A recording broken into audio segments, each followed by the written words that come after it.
주 안에서 평안하셨습니까? 지난주에 저는 주일날 타이베이에서 한인 교포 교회 예배를 드리러 갔습니다. 갔는데 가슴 아프게도 교회가 갈등 중에 있었습니다. 그래서 그 문제가 제대로 해결되지 않으면 분열될 그런 상황들이 예측이 됐고, 성도들은 아무 일 없다는 듯이 앉아서 함께 예배드리고 있는 모습, 목사님도 웃으면서 예배를 인도하시는데 목사님 마음이 얼마나 아프실까 그 생각이 들었습니다. 그래서 준비해간 헌금을 안 바치고 싶었어요. 그래서 책 속에 곱게 모셔놓았던 헌금 봉투 이렇게 접어가지고 주머니에 넣습니다. 싸우는 교회에다가 뭘 헌금해 그랬는데, 그런데 헌금은 사람에게 하는 거 아니잖아요. 그래서 다시 꺼내가지고 헌금 시간에 헌금을 했습니다. 바구니 돌리는 그런 교회였는데, 그러면서 저는 우리 여주교회가 평안하고 화목한 가운데 예배를 드릴 수 있게 된 것이 얼마나 행복하고 좋은 일인가, 좋은 성도들과 함께 신앙생활을 하는 게 얼마나 행복한 일인가를 다시 한번 깨달았습니다. 우리 서로가 화목한 가운데, 우리가 평안한 가운데 예배를 드릴 수 있도록 늘 하나님의 은혜가 충만하시기를 바라고, 또한 나도 평안하지만 옆에 있는 성도도 평안해야 우리 서로가 평안한 가운데 화목한 교회가 되어서 하나님 앞에 아름다운 예배를 드리고 나의 신앙생활도 복되고 아름답게 될 수 있지 않겠습니까? 깊이 사실은 따져보고 여기저기 구석구석 살펴보면 마음에 안 드는 부분이 왜 없겠습니까?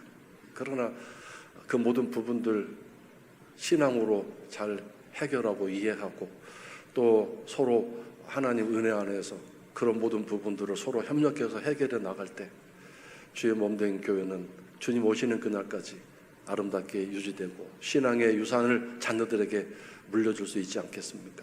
그 교회는 아마 타이베이에서 큰 교회인 것 같은데 20 몇 년 이상 된 그런 역사 있는 교회인데 참 마음이 아팠습니다. 그래서 옆에 분들에게 이 시간 설교 시간이지만 당신 때문에 행복합니다 라고 축복하시고 인사하시기 바랍니다.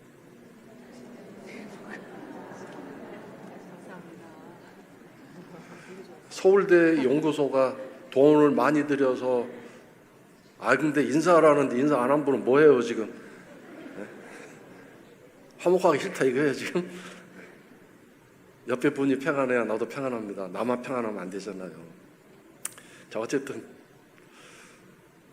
세계의 그 많은 나라 중에서 인구수가 많은 15개 도시를 선정해서 돈을 많이 들여서 설문조사를 했는데 그 중에 3가지를 저희가 가져왔습니다.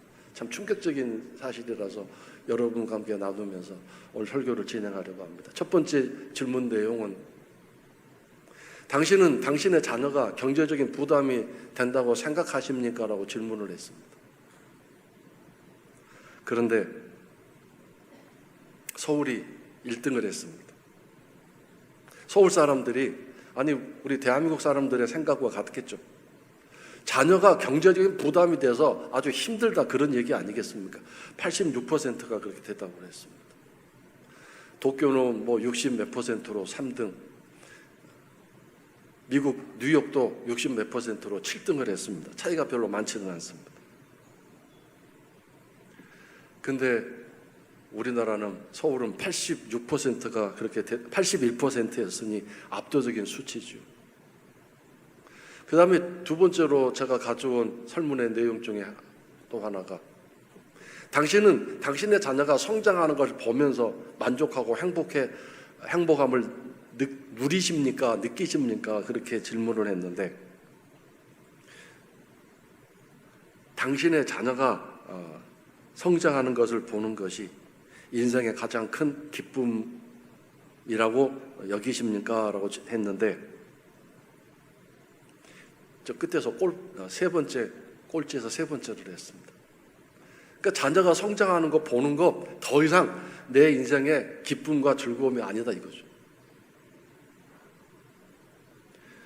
인도네시아 자카르타가 95%로 1위를 했습니다. 자녀가 이렇게 부담이 되고 무거운 짐이 되고 아이가 자라는 걸 보는 게 인생의 큰 낙이 되고 더 이상 즐거움이 될 수 없는 이 한국적인 상황들이 참 마음이 아프고 답답합니다. 물론 우리 성도들은 안 그러시겠지만 사회적인 분위기가 좀 그런 것 같습니다. 한 가지 더 제가 가져온 설문의 내용 중에 하나는 현재 전반적인 삶의 상황에서 당신은 삶에 대하여 지금 만족하며 살고 계십니까? 라고 질문을 했는데 서울은 제일 꼴찌를 했습니다. 42%만 만족하다고 얘기했고 나머지는 58%는 만족하지 않다고 얘기한 거죠.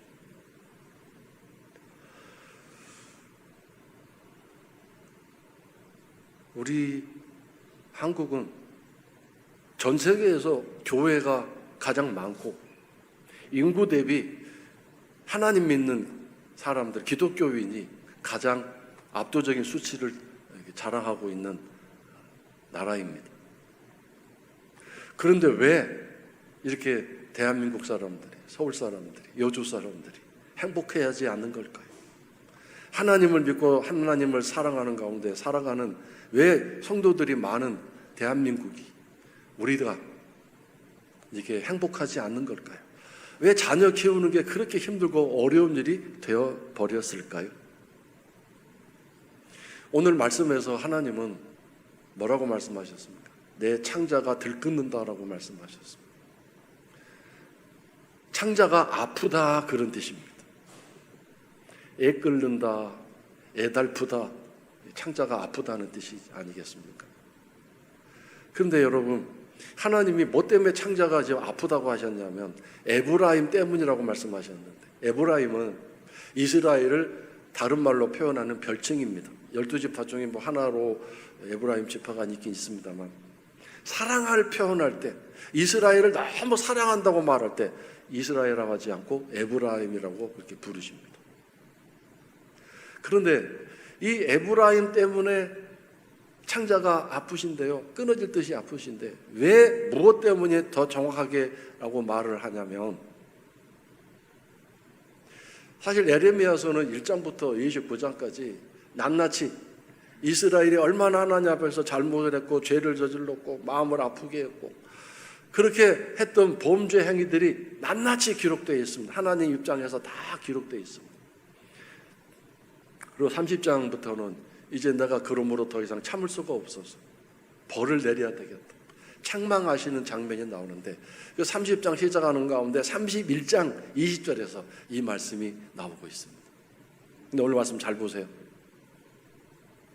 이스라엘이 향한 그 잘못과 이스라엘이 향한 그 못된 행동과 하나님을 사랑하지 않는 그런 종교적인 모습, 신앙적인 모습이 아니라 종교적인 모습만 남아있는 그들을 향한 그들의 그 잘못 때문에 마음이 아프고 창자가 끊어질 듯이 아프신 것이 아니라 그들을 향해 책망을 하시는데, 책망도 어떻게 하신다고 하셨어요?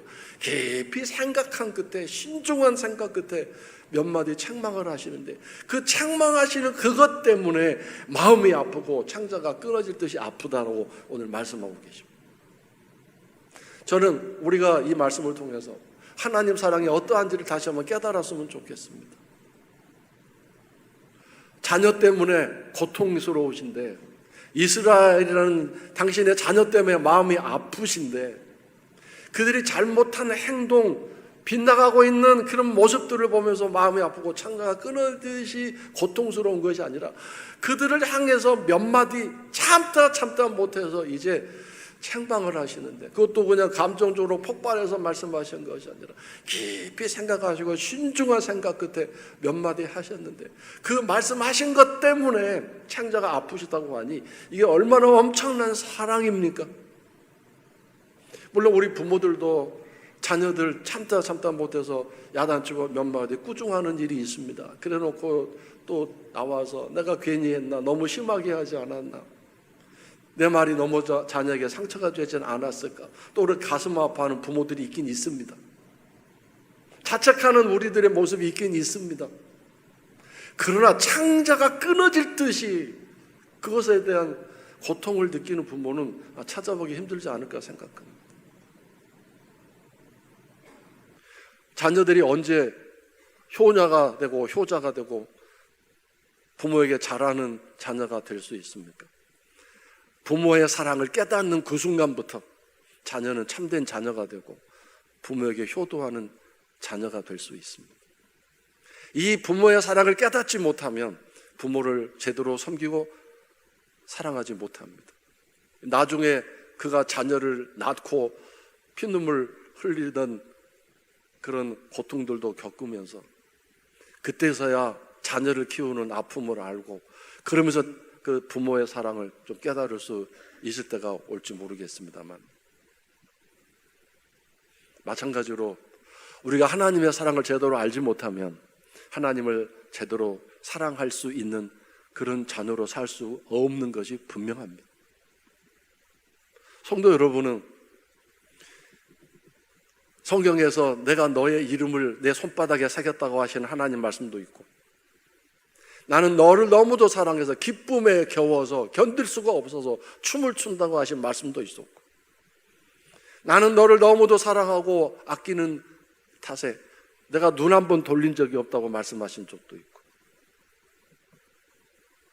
혹시 젖 먹는 아이를 어머니가 잊어버릴 수 있을지 몰라도 나는 너를 한 번도 잊은 적이 없다고 말씀하신 적도 있고, 더 나아가 내가 너를 너무도 사랑하고 아끼는 까닭에 내 외아들 예수를 십자가에 못 박아 죽게 하고 그 피값으로 내가 너를 건져냈다라고 하시는, 내 사랑이 이 십자가에서 확실하게 완벽하게 증명되었다고 말씀하시는 이 사랑에 관한 여러 가지 말씀을 우리가 알고 있는데,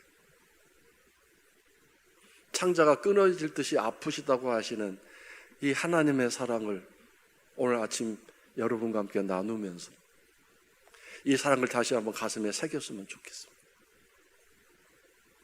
잘못하는 자녀, 빗나가는 자녀를 보며 부모의 그 아픈 마음, 그것이 아니라 참다 몇 마디 책망을 하셨는데 그것 때문에 마음이 아파서 창자가 끊어지는 고통을 느끼시는 이 하나님의 사랑이, 이 하나님의 엄청난 사랑이 성도 여러분 마음속에 와 닿을 수 있는 이 아침이 되기를 주의 이름으로 축원합니다.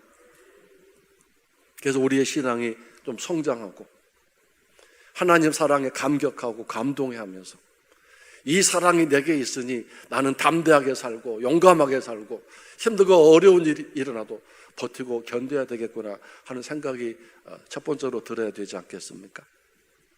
바로 이런 삶을 살았던 사람이, 대표적인 사람이 다윗이죠. 다윗은 사울 왕이 그를 죽이려고 추격하고 쫓아다닐 때 그 사울 왕을 피해 도망다니면서 이 하나님의 사랑을 깨달았습니다.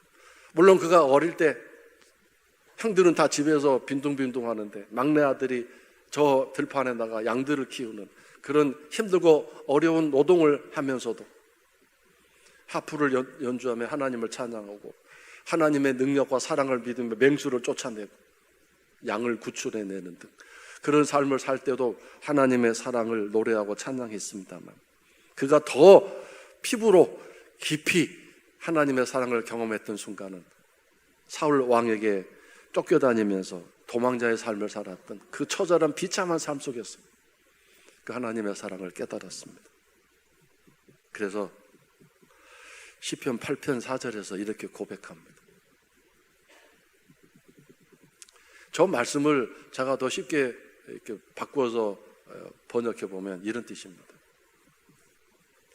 도대체 제가 뭐길래 하나님 저를 그렇게 생각해 주시고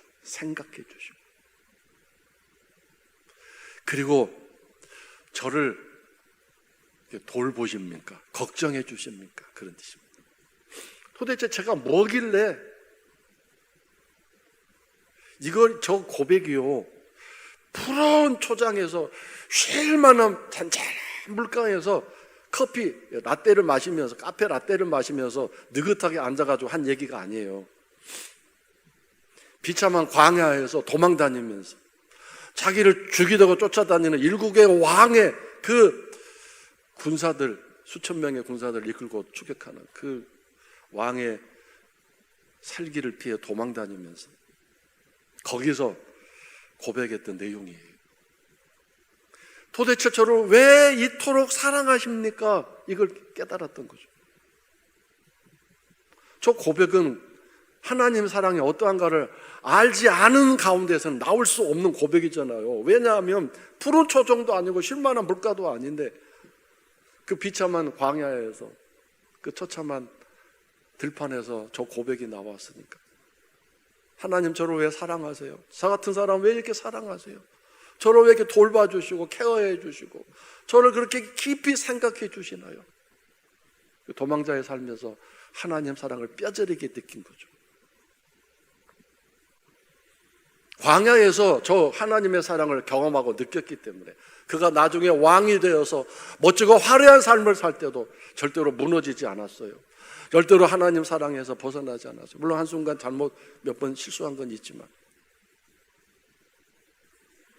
하나님 사랑이 어떤가를 알았던 다윗이기 때문에 이스라엘 역사 중에 가장 위대한 왕이 됐고, 하나님은 그 다윗을 너무도 사랑하셔서 난 다윗이 너무 좋다 말씀하시고, 다윗이 드리던 그 예배가 너무 감격스럽고 너무 그립구나, 난 다윗의 그 예배를 다시 회복하고 싶다, 이렇게 말씀하신 적도 있어요. 수백 년 지난다. 오늘 우리들의 신앙의 목표라고 할 수도 있겠지만 어쨌든 중요한 것은 하나님 사랑이 어떠한 사랑인가, 이걸 아는 게 신앙의 핵심이 될 것 같습니다. 하나님 사랑을 모르면 우리들의 신앙은 늘 겉돌 수밖에 없는 것이고, 사랑을 모르기 때문에 그 사랑에 감격하고 감사해서 찬양을 제대로 할 수 없을 것이고, 두 번째로 그렇기 때문에 이 세상 삶에서 그 하나님 사랑을 내 삶에서 드러내고 증거하고 그 사랑을 흘려보내야 할 삶을 제대로 살지 못하게 될 것 아니겠습니까? 하나님 사랑은 어떤 사랑인가? 이사야서 55장 8절 9절을 보면 그 사랑을 짐작할 수 있는데요, 우리 8절을 다 같이 함께 읽겠습니다. 이는 내 생각이 너희의 생각과 다르며 내 길은 너희의 길과 다름이니라. 여호와의 말씀이니라. 9절. 이는 하늘이 땅보다 높음같이 내 길은 너희의 길보다 높으며 내 생각은 너희의 생각보다 높으니라 그랬습니다. 즉 하나님의 우리를 사랑하는 길은 방법을 뜻하죠. 사랑하는 방법, 형식. 그 다음에 그 하나님 우리에게 주시는 그 사랑의 그 생각, 그것도 내용들, 그게 우리와 다르다고 말씀하십니다. 수준이 다르다고 말씀하시는데 그 차이가 엄청난데요, 그냥 보통 차이가 아니고 하늘과 땅 차이만큼 그렇게 난다고 말씀하셨어요. 이거 상상을 불허하는 얘기 아닙니까? 그러므로 만약에 우리가 신앙생활을 하면서 하나님이 나를 사랑하시고 내게 그 사랑의 방법을 통해서 내 어려움이나 내가 바라는 바를 해결해 주시기 원한다고 하는 그 차원들이 여전히 내 생각, 내 방법, 내 수준으로 머물러 있으면 하나님은 내 생각, 내 차원과 다른 더 엄청나게 높은 그런 방법으로, 그런 생각으로 내게 사랑을 베푸시고 내 문제를 해결해 주시고자 하시는데, 여기서 이제 간격이 크기 때문에 신앙의 딜레마가 생기겠죠. 즉 난처함, 당황함이 생기는 거 아니겠습니까? 나는 이 문제가 이렇게 해결될 거라고 생각했는데 저렇게 해결되고, 나는 하나님이 이런 방법으로 내 삶의 문제를 도와주시고 인도해 주실 거라고 생각했는데 다른 엉뚱한 방법으로, 내가 기대하지 않았던, 이건 도대체 하나님의 사랑이라고 생각할 수 없는 그런 방법으로, 그런 내용으로, 그런 방향으로 해나가시면서 내가 너를 사랑하기 때문에 이렇게 한다고 한다면 여러분은 어떡하겠습니까? 근데 다윗은 이 사랑을 깨달았어요. 대단한 사람입니다. 하나님의 사랑이 어떻게 오는지 깨달았습니다. 하나님이 어떻게 사랑을 베푸시는지 그걸 알았습니다. 그래서 광야에서도 비참한 삶에서도 하나님을 찬양하고 하나님을 경배해서 시편을 9구절 2절 읽어보십시오. 얼마나 깊은 찬송과 하나님을 높이는 찬양이 울려 퍼지고 있는지. 우리가 그런 사랑을 통해서 하나님을 알아야 하나님을 안다고 말할 수 있을 것입니다.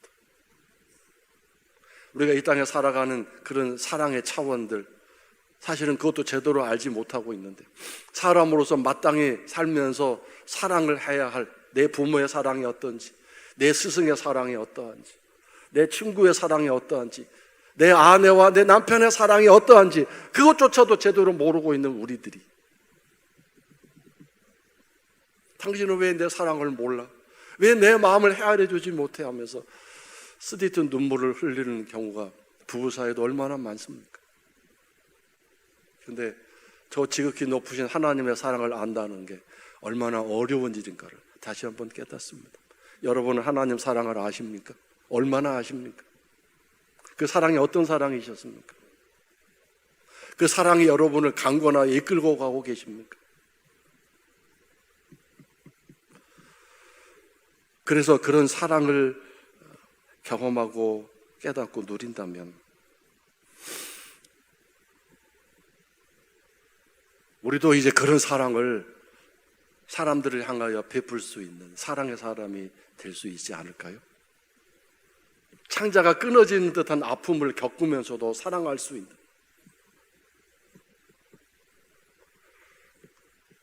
여러분 2부 예배 때 오시는데 주차 공간이 좀 있었습니까? 제가 1부 예배 때 신신당부했습니다. 주차 선을 다시 그었기 때문에 좀 넓게 만들었습니다. 주차할 수 있는 대수가 좀 줄어버렸습니다. 저는 너무 걱정이 되고 근심이 됐어요.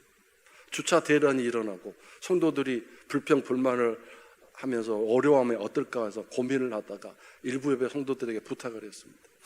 일부 예배 드리고 가실 분들은 상관없지만 점심까지 드시고 가실, 또 각 곳에서 또 주일학교 교사로 봉사하시고 오후 예배까지 들고 가실 분들이 계신다면 예배 끝나고 차를 다른 데로 옮겨 주십시오. 2부 예배에 오실 성도들을 위해서 공간을 좀 남겨 주십시오. 저 길가에다 세우시고, 사실 길가에 세우고 이 언덕길 교회 올라오는 게 아주 힘든 등산 중에 하나인 것 같습니다. 제가 걸어서 올라와 보니까 쉽지 않은 등산 코스입니다. 더운 날 올라오는 것도 힘들 것 같고 추운 날 올라오는 것도 힘들 것 같은데 당장 어떻게 합니까? 근데 길 양쪽에 세우는데 이쪽에 세우지 말고 오히려 건너편에 가서 세우십시오. 향교로 가는 그 길이 새로 뚫렸잖아요. 그쪽에다도 세우시고, 저 월송리 가는 저쪽에다도 가장 멀리다 세워놓고 좀 오십시오. 그렇게 부탁을 했습니다. 어떻게 공간이 좀 있었습니까? 저 뒤쪽에 우리 교육자들이 차를 세우는데 제가 부탁을 했습니다.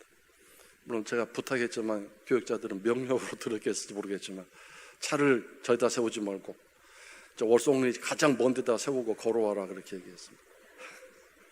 뒤에 보니까 지금 오면서 보니까 공간이 좀 남아있더라고요. 뒤쪽에 공간이 있습니다. 그렇게 사랑을 베풀고 오는 게 쉽습니까? 내가 왜 이렇게 해야 되는가라고 하는 아주 불편함이 있겠죠. 근데 그것이 바로 창자가 끊어질 듯한 가운데 행하는 사랑이 아닐까 생각합니다.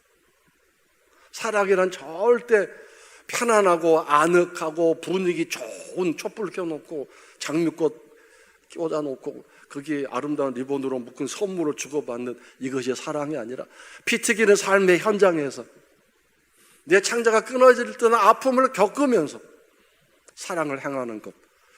어제 아침 남성 조찬 기도회를 강천섬에서 했는데 어제도 그 얘기를 함께 잠깐 나누었습니다. 사랑이란 뭡니까? 오래 참는 것이고 온유한 것이고 성질내지 않는 것이고 나의 유익을 구하지 않는 것이 사랑이고 무례히 행하지 않는 것이 사랑이고, 이런 얘기를 함께 나눈 적이 있습니다. 무례히 행하지 않는, 내 유익을 구하지 않는, 성질내지 않는, 이거 안 하는 게 사랑이라고 하는데 이거 하려면 어떻게 해야 돼요? 내 창자가 끊어져야 되겠죠. 아프지요. 고통스럽죠.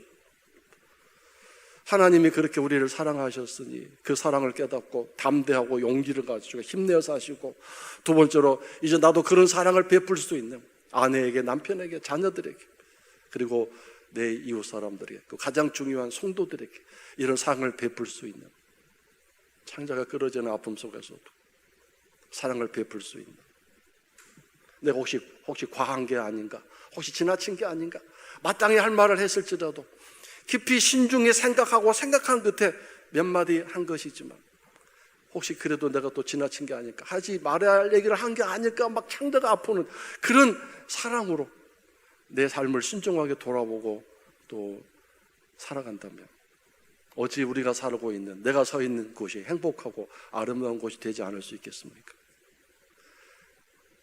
성도 여러분, 삶 속에 이 하나님 사랑이 흘러 넘치시는 강력한 은혜가 있기를 바라고, 또 그래서 성도 여러분의 사랑하는 삶의 현장에서도 그런 사랑으로 가정이 더 화목해지고, 여러분이 있는 직장이 더 여러분을 위해서 화목해지고, 우리 여주교회가 주님 오시는 그날까지 화목하고 든든히 서 있는 주님 복된 주의 나라가 될 수 있기를 주 이름으로 축원합니다. 기도하겠습니다.